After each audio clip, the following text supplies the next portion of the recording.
What's going on, YouTube? Lamont at large. Today I'm coming to you from the Forest Park Cemetery here in Houston, Texas, to visit the grave of one Karla Faye Tucker. If you don't know Karla Faye Tucker or her story, she is one of the more well-known people to have been executed for the crime of murder in the United States.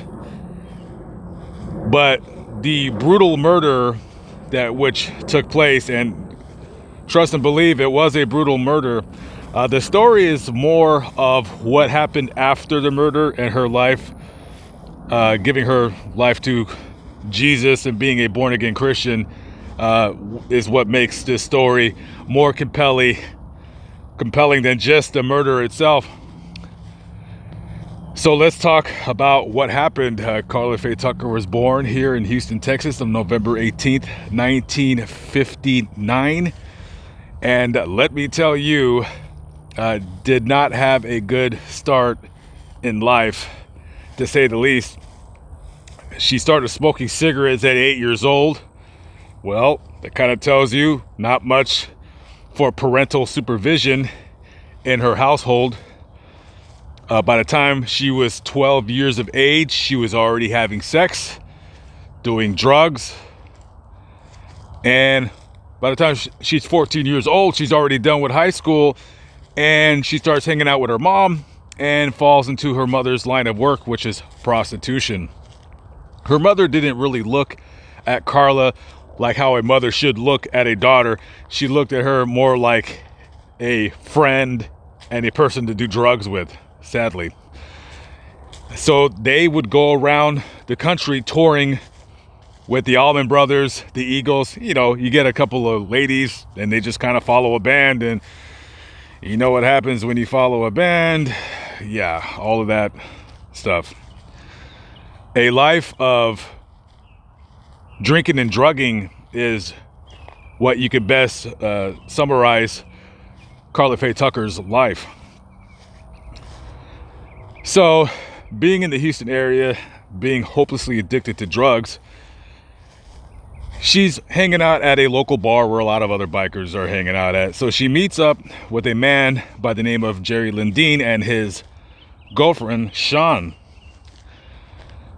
And they say, hey, you know, you're a young chick. We think we got a friend. His name is Danny Garrett. He's a little bit older than you, but, you know, we think you guys would be a good match. So she introduces Karla to Danny Garrett. They seamlessly hit it off, and they became boyfriend and girlfriend. He's 35. She's 21 years old at the time. More drugs, more drinking, more drugs, more drinking. So one night, just totally high on speed and just drinking, Garrett gets the idea that he wants to steal a motorcycle that Jerry has been restoring. Mind you, this is the guy who introduced Karla to Danny. He tells his friend James, hey, this guy has an old bike. We can sell the parts for money. Let's just go steal it. The only problem is the bike is in his apartment because it's a very valuable bike. But I guess when you're high on speed and you just don't care. So they drive over to Jerry Lindeen's apartment to steal motorcycle parts. You can already see how ridiculous this story is already getting. They go to the apartment. Somehow they get in. Possibly somebody had a key because Jerry's house was kind of sort of a flop house, if you will. You kind of crash for a couple days, get too drunk, you don't want to go home to your wife, so you just crash at his pad. And they break into the apartment, let themselves in, whatever term you want to use. Jerry's sleeping, and he can hear somebody's coming in his apartment. He wakes up, and Danny immediately hits him with a ball-peen hammer in the back of the head repeatedly. Bam, bam, bam, bam, bam. So he's out. So Danny and James Librant was his last name. James Librant. He was the third person in this story. They start taking the motorcycle parts and throwing them into Danny's El Rancho. In case you don't know what an El Rancho is, it's an ugly car. Some people like them. I don't really care for them. But anyways, they start loading the parts into the vehicle, and Carla is in the room and notices that Jerry's not dead. As a matter of fact, he's gurgling. He can't really say anything. He's out of it. He's just gurgling blood. So she at first ignores it. You know, she's just waiting, kind of keeping watch over things. And she gets tired of him just whatever. So she sees a pickaxe in the corner of the room. She picks up the pickaxe and slams it on him. Bam. And she's just bam, bam, just crazy. She just wants him to shut up. She's continuously hitting him. He's kind of trying to defend himself. Just a pickaxe. Blood is spraying everywhere. Danny comes back in, notices that what's going on. He takes the pickaxe from Carla and just finishes the job. He drives it right in the middle of his chest. He's dead. He goes back to getting more of the motorcycle parts and starts stealing whatever he can just steal in the house. So as Carla's still in the room with this dead body, she notices something move under a pile of blankets in the corner. And she looks and she says, "What the hell?" And there's a woman under the blankets. And she rips the blankets from on top of her and notices a woman by the name of Debbie Thornton. Now, this story is already sad as it is. Debbie Thornton was not a girlfriend of Jerry Lindeen. No, she was married to another guy. They had a fight, and basically she went over to his house, and one thing led to another, and you know how the story goes. So she picks up the pickaxe and starts attacking her, and finally kills her. You got two dead bodies. You kill two people for motorcycle parts. Okay. So they load up the car with the motorcycle parts and whatever they could find, they could just sell for drugs. And that's it. The next day, Jerry Lindeen's friend, he was supposed to get a ride from Jerry to work. And he's waiting for him, and he's not coming out of his apartment. And finally, he just goes in there, opens the door, and just discovers this brutal crime scene. It's just, the walls were just covered in blood splatter. So he calls the police, and they come, and nothing they can do, of course. So the homicide detectives start investigating, start questioning everybody in the area. And, well, of course, people talk. And, oh yeah, Danny Garrett and Carla Tucker, they were talking about stealing Jerry's motorcycle, the parts of the motorcycle, and selling it for drug money. They get Danny, James, and Carla, and they get Carla to spill the beans, and then eventually he confesses that yes, he did in fact murder Jerry. So they tried them for 2 counts of first-degree murder. I believe James was charged with something else because he was more of the lookout than anything. So they went for the death penalty in this case. Funny enough, they did not charge either individual with Deborah's murder. Let me walk that back. It was 1 count of first-degree murder. They originally charged him with 2 counts. I do not know why they did not charge them with her murder. I guess they just went for the 1 murder. I don't understand it. Anyways, so they go to trial, and even though Carla was going to testify against her boyfriend. She's saying, you know, if it wasn't for me being on drugs and alcohol, I wouldn't have committed the crime. Now, let's walk back a little bit. During the first police interview with Carla Faye Tucker, and I'll never forget this because I read this a long time ago when I was a kid. She was telling the cops, because she confessed pretty easy to the crime. She said that when she was hitting Jerry, that each time she would pick up the axe and slam it against his body, she had an orgasm. Thought that was very, very weird. So let's get away from that.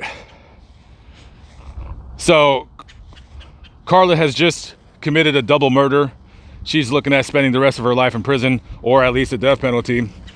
So she's sitting in her cell and they're passing out books, and somebody tosses her a Bible. And according to an interview that she gave later on from death row, she said that when she got the Bible, she just started reading it. She's reading the Bible she had never been read the Bible to. She'd never even been introduced to the Bible. And she said, quote, "I didn't know what I was reading. Before I knew it, I was in the middle of my cell floor asking God to forgive me." She becomes a born-again Christian. And even though she became a born-again Christian, she was still given the death penalty. Now, you had a lot of people defending Carla Faye Tucker. If you look on YouTube and you look at all the interviews that she gave, I mean, looks like just the nicest woman. One of the people that worked at the prison, that worked on the unit where she was kept on death row, said that if Carla Faye would have gotten out of prison tomorrow, he would be happy and proud to have her as a neighbor. An absolute model inmate. I want to say she did not receive one infraction on her whole time on being on death row. Even the warden Baggett, he said she's like just a model, not even just a model prisoner, she's a model person. Like, I don't understand. You know, he says that person that committed this murder, this double murder, that's not this woman who's on death row. And again, you had a lot of people. You had Pope John Paul II. You had Speaker of the House at the time, Newt Gingrich. You had TV evangelist Pat Robinson vehemently supporting her sentence being commuted to life in prison. You even had Ronald Carlson, who was the brother of Debbie Thornton. He felt that she should be executed for this murder. Danny Garrett died in 1993, I believe, of liver failure in prison. So his sentence, even though he got sentenced to die, his sentence was never carried out. You also had some Hollywood celebrities saying, like, look, this woman is reformed. She is not the person she was when she committed these heinous acts. And to no avail. The last person that could have saved her life and commuted her life, her death sentence to life in prison, Texas governor at the time, George W. Bush, denied clemency. Denied clemency. This is the Tyler Memorial Park here in Tyler, Texas. David Koresh is buried somewhere over there. And this is the grave of Jerry Lynn Dean. This is the man that she murdered over motorcycle parts. It's weird what drugs makes you do.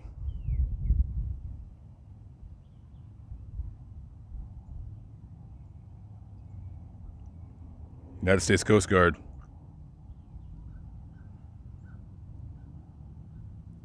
Died a very brutal death.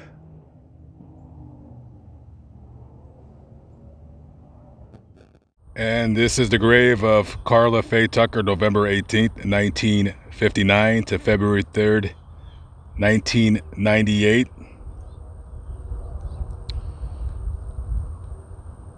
Her last meal was a banana, a peach, and a garden salad with ranch dressing.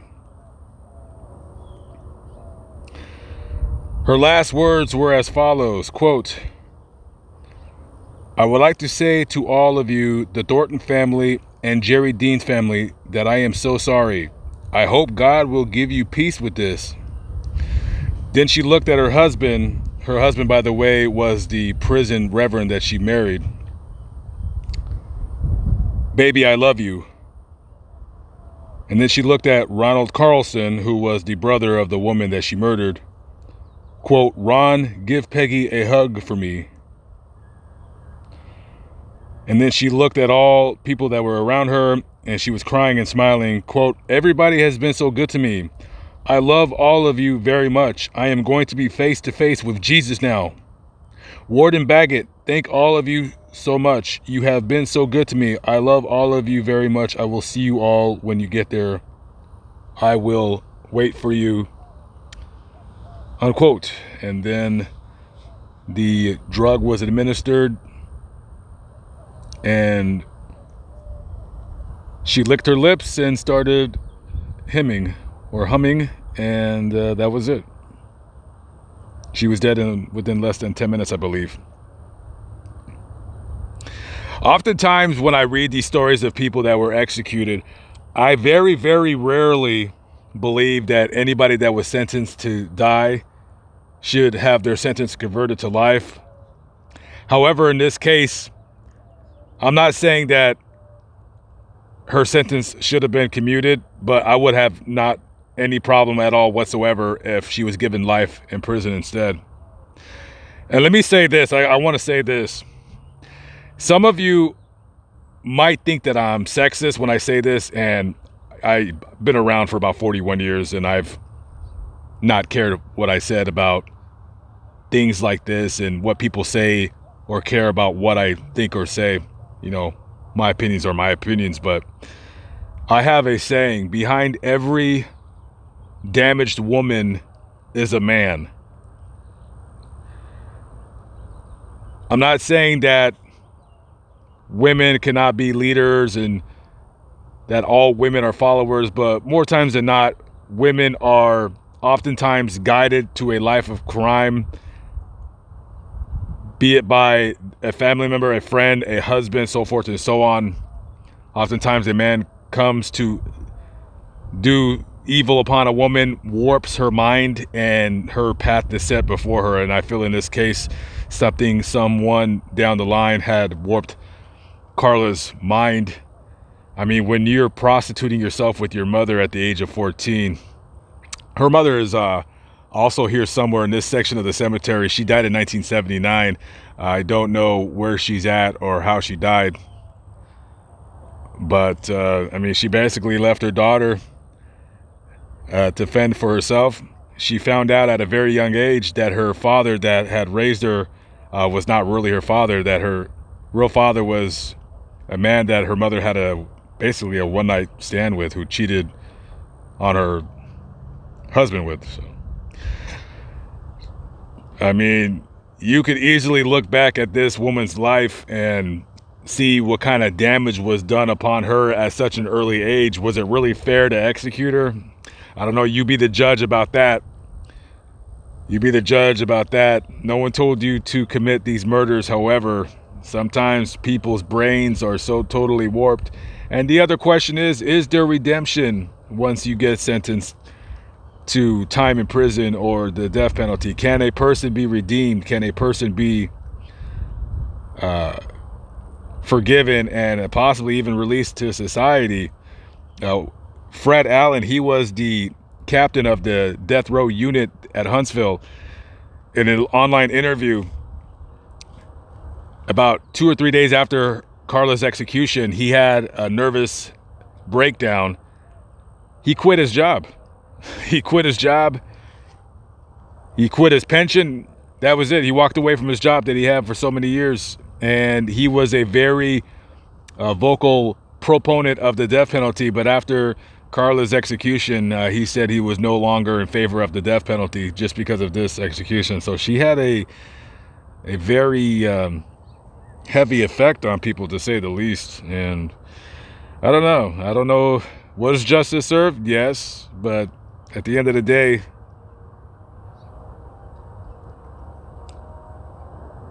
What are you going to do? Thou shalt not kill. And most people on this planet live by those words. Payable on death is how I always say it. So rest in peace to Jerry. Rest in peace to Carla and everybody. She looked like she had seen the error of her ways, even though it was too late. All right, guys. Thank you for listening to me talk. I will catch up with you on the next vlog. I will see you later. Peace out.